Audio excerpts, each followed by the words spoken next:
This is Bumping Into Walls, a show about living with vision loss, the challenges, the successes, and the day-to-day walls we all bump into. Welcome to Bumping Into Walls. I'm Catherine McLeod, and with me in studio today is my co-host, Jessie Tregarson. Hello, Jessie. Hi, Kathy. And today we're going to be talking about something that most of us with vision loss know about, the CNIB. And we have a guest today who knows quite a bit about the CNIB and what its role is. And his name is Christopher Warner. Welcome to Bumping Into Walls, Christopher. Thanks for having me, Kathy. And are you Kathy or Catherine?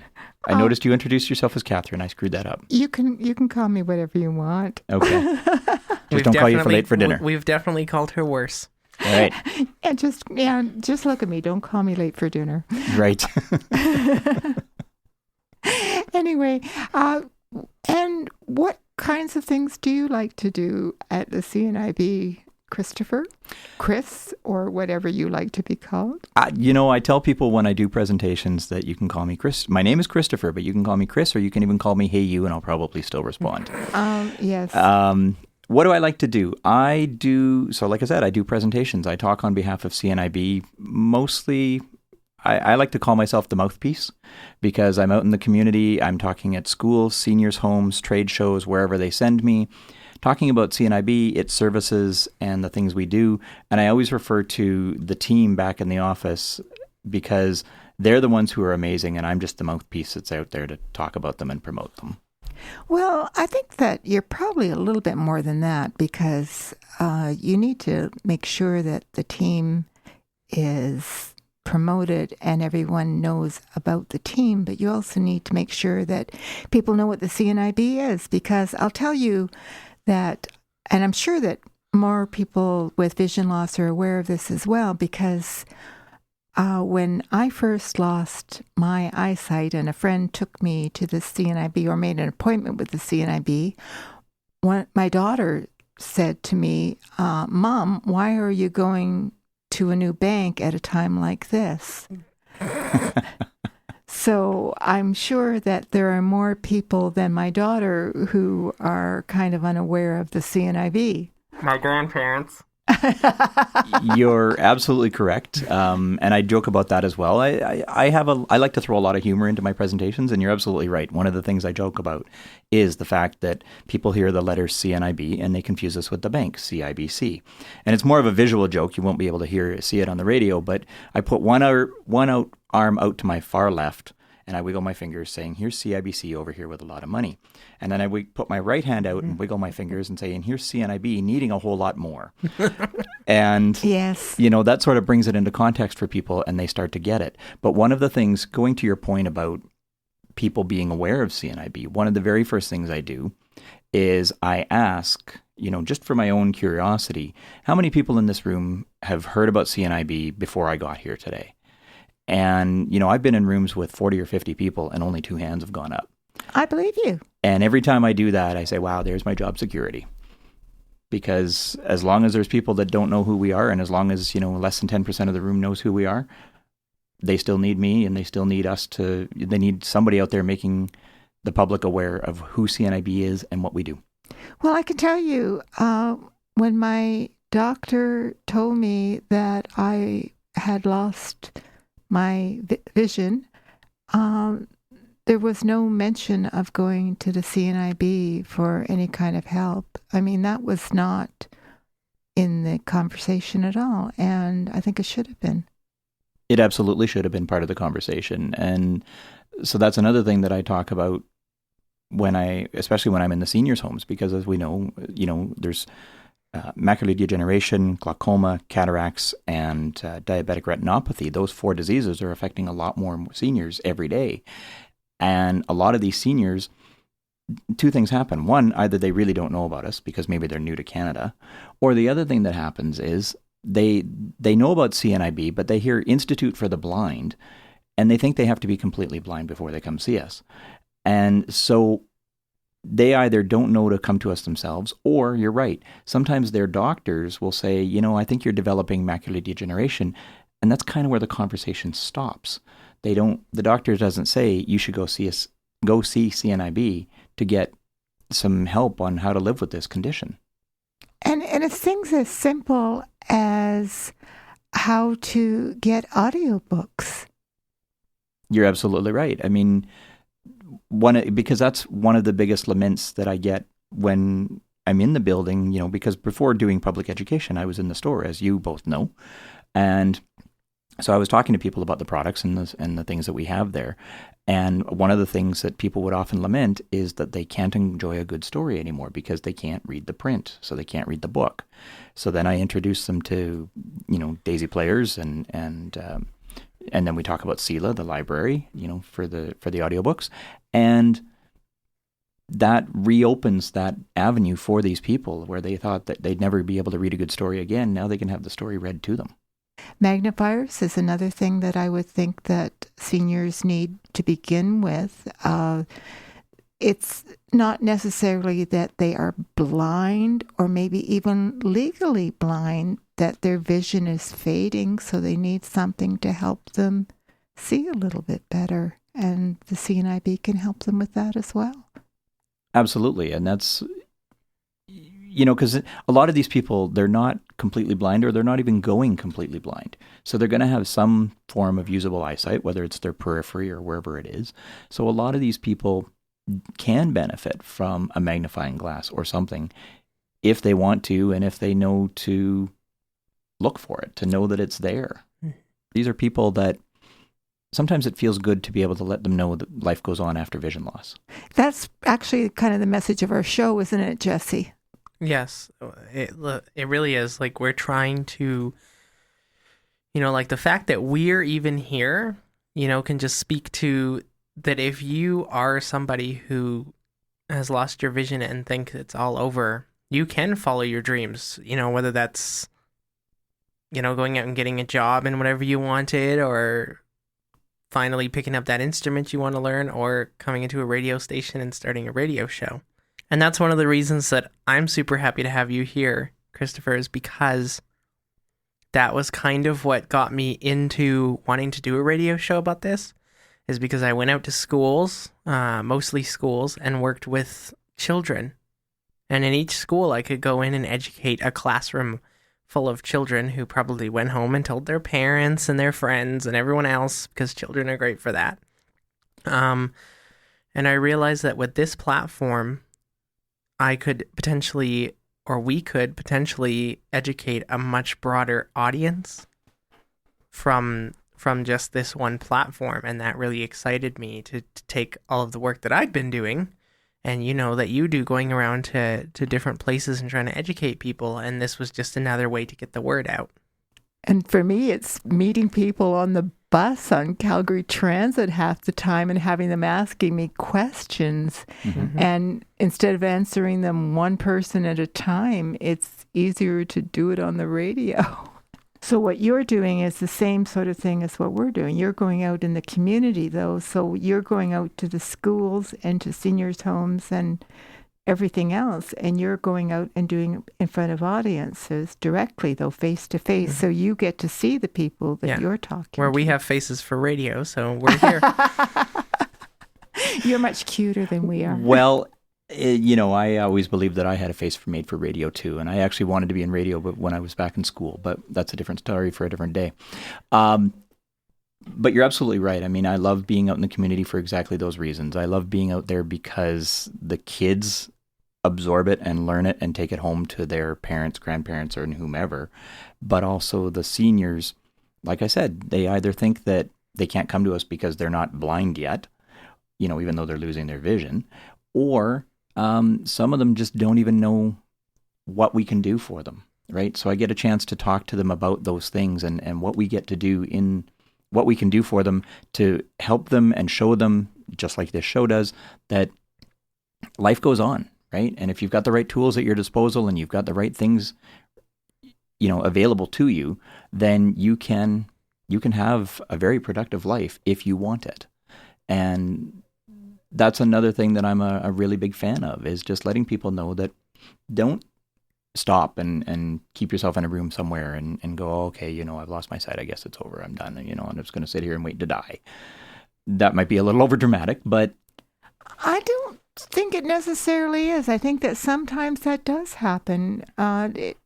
It depends on the attitude of the person, but I think that there are people that are like that. And yet I've met other seniors that are just incredibly buoyant and just out there to do something. And it's amazing what some of them are capable of doing and ready to do, and just out there ready to participate in the world and just so full of energy. And I think what you do makes a really big difference, because I've always been this way, so I didn't really think about what it was like for somebody to lose their sight. Okay. So when you go into the schools and you're talking to the teenagers, for instance, what kind of message are you talking to them about?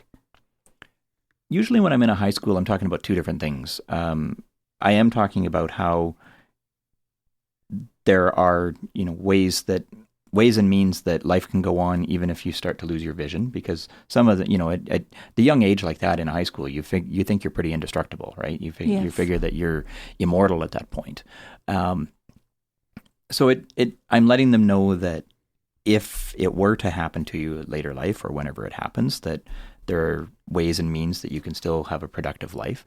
The other thing I do when I'm in high schools particularly is a lot of the high schools these days, they have to get a certain amount of volunteer hours to complete their high school programs or some of their programs.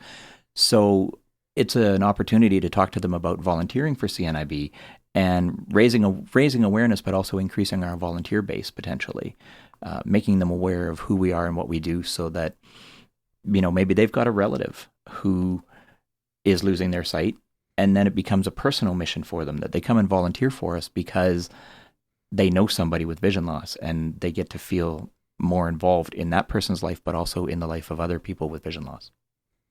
Well, that's a really good idea, because certainly when you're applying for a university, any kind of volunteering is something that looks good on your application.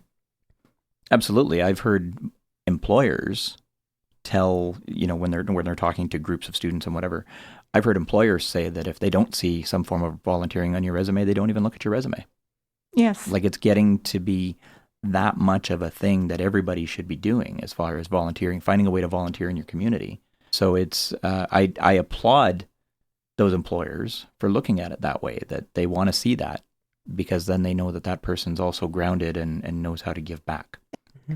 Yeah, absolutely. And there's one of the things that I see at CNIB, and I love that they do this, is we get approached by corporations who will bring an entire team either to tend to our sensory garden that we have outside of the CNIB Calgary office, or some of them just, there was one that I went to last year where they were calling it the volunteer week, and they were encouraging all of their staff to do something volunteer for that week. And so they set up a mini trade show of all of these different volunteer opportunities that the staff could get involved in, that they could go around and see what kind of opportunities were there, and then they could sign up. And it was usually something in a group activity like our garden, but it did two things. It gave these organizations a lot of exposure as far as these volunteer opportunities being out there, but it also gave, partly nudged by the company, their employer that they were working for, it gave them that incentive to get out there and do something in the community and, choose something that appealed to them. Because that's the other thing about volunteering. I've been volunteering in different ways since I was 17 years old, and I'm not going to tell you how old I am now, but it's been a while. The thing about it is you can always find somewhere to volunteer if you want to. Just make sure it's something that interests you. I'll be very honest with you. I don't necessarily want to volunteer at a soup kitchen. Forgive me for saying that out loud, but it's not something that appeals to me. But I will find many other ways to volunteer that will appeal, and because it appeals, I'll keep going back. And I've been certainly volunteering. I've been volunteering since I was 14. Not to be competitive, but She was an overachiever compared to me, that's all. Yes, actually, yes. I've always been that way. And actually, I met Jesse, and he doesn't even remember, but I met him actually at the CNIB when we were both starting to volunteer at the CNIB. We were there at the meet and greet or whatever that was being held for the volunteer night, to the volunteer orientation. Volunteer orientation, or as I like to call it, the night when I got to blindfold somebody and guide them around the CNIB. As if we weren't blind enough. Right? Push them down the stairs. That's another thing. I won't say that. That's another thing I like doing just for fun. Pushing people down the stairs? No, not pushing down the stairs, smarty. I will, when I'm doing a presentation, I often talk about sighted guide, right? And how to guide somebody properly, putting out an arm and letting them take your elbow and that sort of thing. And I'll ask for a volunteer, and then I'll always give them the choice. Do you want to be the vision impaired person, or do you want to be the sighted person? And sometimes they say, well, I'll be the vision impaired person. I'm like, yay, I get to play sighted. Watch me go. Oh, wow. That's scary. Actually, we had to do that. We had to do both. We had to be the sighted guide and the vision impaired person. And I don't know which was scarier. Having to guide someone or be guided. Be guided by someone who was even more visually impaired. And it is quite the skill as a blind person to go and guide somebody, whether you're doing it in a volunteer setting or whether you are actually guiding a blind friend of yours. It is, it's different, for sure. So I learned a lot just personally from that. But I think sighted guide is a very important thing, and I'm glad that you're educating people, because that is definitely something that people have an opportunity potentially to do a lot in public, is approach a blind person and ask whether they need help and respect their yes or no, and then properly guide them if their answer is yes, please, I could use some help, is probably your biggest opportunity as a sighted person out in the community. When you see a blind person, that's probably what the interaction is going to look like. So that's why I think that's such a big thing. We're gradually, one person at a time, I think, teaching people to ask if a blind person needs help and ask how they need help. This is Bumping Into Walls on CJSW 90.9 FM. So, do you have any interesting stories to tell us about things that have happened while you're out in the field, or... I do want to tell you, actually, one of the things, because we did touch on this a little bit earlier, one of my favorite things to do when I do this job is going out to schools. I love going out to the schools, but I love going particularly to talk to grade 1 kids. Because grade 1 kids they're about 5 or 6 years old, and they're at that stage in their school curriculum when they're just learning about the 5 senses. So the teachers often contact me, asking me to come in so that they can talk about not just eyesight, but also what happens when you lose your eyesight. And the biggest thing that I find with these little kids is I don't even have to go in with a whole presentation prepared. All I got to do is kind of get them started. And then they've got so many stories for me and so many things they want to share with me, and then the questions that they ask, that we can eat up 45 minutes to an hour just based on their questions. And I love that because they're so inquisitive and they want to know, and they need to know this stuff. Recently, I was in a school, and a young boy asked me, he said, well, how do you match up your clothes in the morning? And I said, well, not so much now. I said, it's easier for me now because I wear a lot of this, just dark pants and a shirt. I said, but in my previous job, when I had to wear suits, what I would do is I would put a button on my suit, a button on my shirt, and a button on my tie, and I'd match up the buttons, and that's how I stayed coordinated. So that outfit was always the same. And they're like, oh, okay. So they accepted that story. But then a little girl raised her hand after that, and she's like, okay, but how do you get dressed? Oh, that's lovely. And I let that sink in for a second, and I said, well, just like you. I said, I take a pair of socks and I take the two socks and I put one on one foot and I put one on the other foot and then I put on my pants and the rest of my clothes. And she's like, oh, okay. But she needed to know. She needed to ask. That's wonderful. It's just part of the fun. I never know what the questions are going to be. I never know what they're going to ask me, and I never know which way they're going to take the conversation. But I do want to share one. I just recently had another one too that was a lot of fun. It was actually a grade 4 class that had come for a tour of our building. And so we did a little tour, and then I talked to them afterwards. But as I was in the presentation and I was talking to them about eyesight and that sort of thing, this one little boy, there's a grade 4 kid, and this one little boy put up his hand, and he said, I have myopia. He said, and my doctor gave my mom a really long explanation with lots of long and complicated words. He said, can you put it in kid terms for me? Oh. And I said, I can absolutely do that. And I gave him an explanation for myopia in the simplest terms I could. That up close he can see things like his iPad and his iPhone and that sort of thing. I said, but the stuff, when he sits in that same spot and he looks off in the distance, it's kind of blurry. I said, does that sound like what you experienced? Does that sound like your world? And he said, yeah. He said, and thank you for that. I get it now. Oh, that's great. That's all he wanted to know. That's what he needed at that time, in that moment. He just needed a little bit of a simpler explanation, as he called it, in kid terms, to know what his vision was doing or why. And I was able to do that for him. And that's the kind of thing that I love in my job. I love being out talking to these kids, and I love talking to the seniors, because sometimes the seniors also say, because I tell them, I do share with them that, I have been a client and I lost my sight and now I've had to adjust. And then some of the seniors will come up to me afterwards and they'll say, you know what? It's so nice to hear from somebody who gets it. Well, I think the worst thing for me was, I remember someone telling me they had gone to their mother's house and they were complaining. She had macular degeneration, and they were absolutely furious because she had 3 pairs of sunglasses. And they said, why? And I said, I can tell you exactly why. Because she can't find them half the time, so she just gets another pair. Mm-hmm. And there's nothing wrong with that. Like, get over it. I said, I have the same problem. And if I can't find one pair, I have the other pair. And let her handle her own system. Don't expect her to bend to your rules.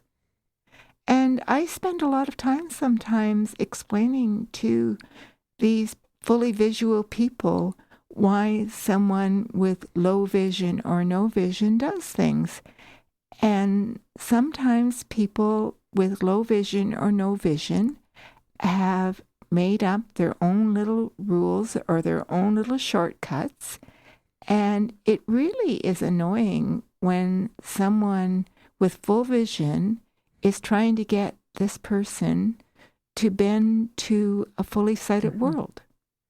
And even somebody with low vision or no vision, because different people, like you said, have different rules and different ways of doing stuff. I remember being a young kid starting volunteering at the CNIB, and like I said, I would do phone survey work and get on the phone with people who would genuinely think that there was no life for them. I've lost my sight, I don't know where to go from here.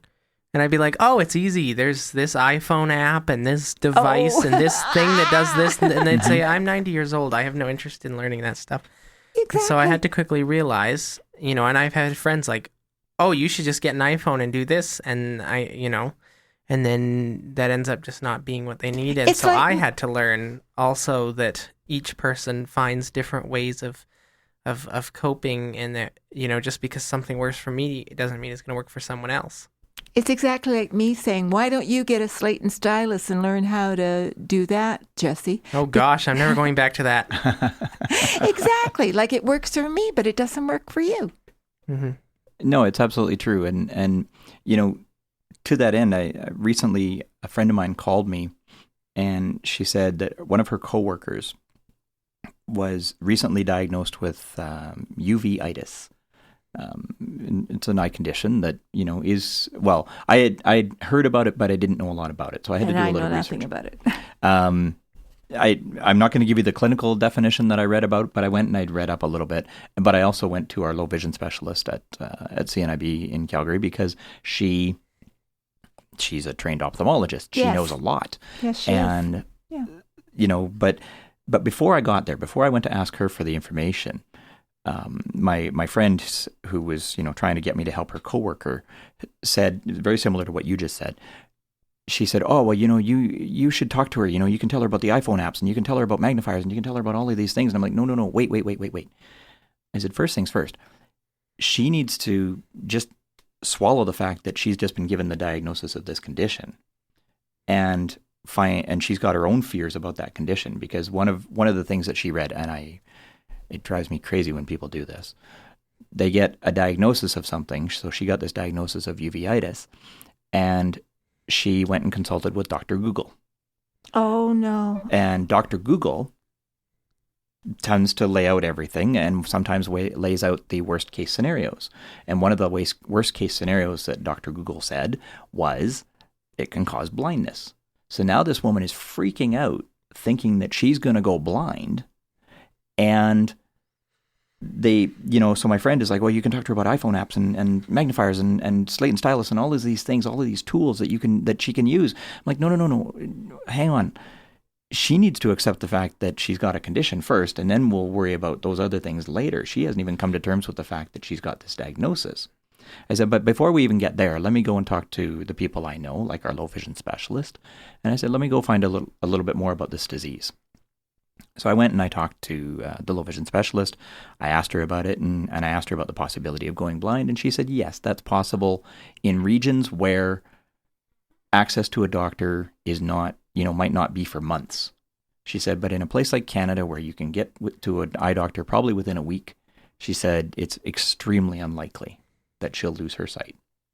So I took that information, gave it to my friend, gave it to her coworker, and I sort of got linked directly to the coworker, and I checked in on her 2 weeks later, and I said, did your eye doctor give you drops? How's it going? She said, yeah, he gave me drops and everything's clear. So, she panicked when she consulted with Dr. Google, but rather than stepping in, as we were just talking about, rather than stepping in with all of these things, iPhone apps and slate and stylus and all these other tools that they can use if she'd lost her sight, first, let's just find out if she's going to lose it, or how bad it might be, and let's work from there. Let's let her swallow that first. But it turns out that she took some eye drops and she's better. And then you get somebody like me who lost it very suddenly.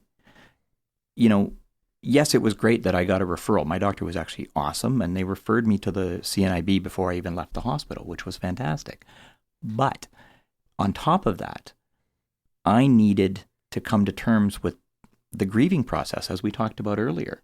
The grieving process of losing my sight quickly and knowing that life's going to be different and knowing that I have to do things differently, including finding a new job and a new line of work. Knowing all of that stuff, I needed that almost in parallel with anything I did with CNIB to learn about a magnifier or an iPhone app. I needed the counseling part to come to terms with the fact that my life was going to be different. And I think a lot of our clients, especially the senior clients and anybody in any age who loses it suddenly, I think that's one of the things that the healthcare system needs to do a little bit better job of, is not only being aware of CNIB and how it can help, but also getting that parallel thing going with some counseling, be it from a social worker, a psychologist, a psychiatrist, whatever the person needs and whoever they can get to.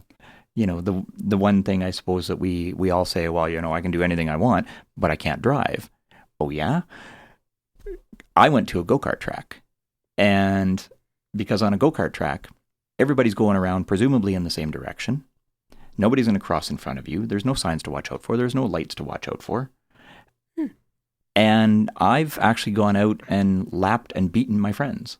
Wow. So it's not, I'm not just going out there and going slow and kind of just enjoying the day and out for a Sunday drive around this thing. I used to race when I was fully sighted, and I never really lost that skill. So I go out there now with low vision. I do not tell the track owners that I do this. I wonder what bumper cars would be like. Oh, bumper cars are a blast. But this is the thing, is when I'm out there, I don't bump into people. The first time I went to a track here in Calgary, I went to a track and I didn't tell them what I was doing, and I went out and I raced, and they have this thing where they let you go. They sort of get rookies to go slow, and they kind of keep you. That's electric cart, so they can moderate your speed. And they had me going around at a slow speed for the first few laps. But when I came off, one of the track workers said to me, he says, "You've done this before, haven't you?" And I said, "Yes, I have. I've raced hundreds of times." And he said, "Yeah, it shows." Okay. And because I wasn't running into people, I wasn't bumping into the barriers, I wasn't doing any of that stuff. I was passing people cleanly and getting around them. And so, it takes two things. It takes the will to want to do it, and it takes the right facility to allow you to to do what it is that you want to do. Right. Okay. So, yeah, you have to know what you're doing. You can't just jump in. Because the first time I got behind the wheel of a car in a farmer's field, for some reason, I had never thought, being that I never could see and never got to drive, I never actually thought about how sensitive the controls in a vehicle could be. So I was surprised when it sped up faster than I thought it would, or when that slight touch of the wheel put me into a turn. Mm-hmm. So yeah, it does definitely help if you do kind of know what you're doing. Because, you come at it from a different perspective. I've driven, but now my eyes don't work, but I still know how to drive.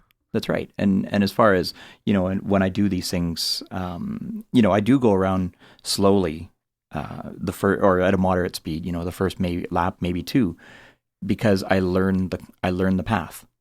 But once you learn the path, it's all a memory game at that point. And even the fully sighted drivers, the ones who race professionally, will tell you, they can talk you through a racetrack without actually going on it, because they know that going into turn 1, they need to be over here. Going into turn 2, they need to be on this side of the track to get the turn properly. So it's all a memory game at that point. So it's, with the right conditions, I would say that even somebody with less vision than I could still do it. We'd like to give a shout out to the staff and volunteers at the CNIB that we've met along the way. Thanks a lot.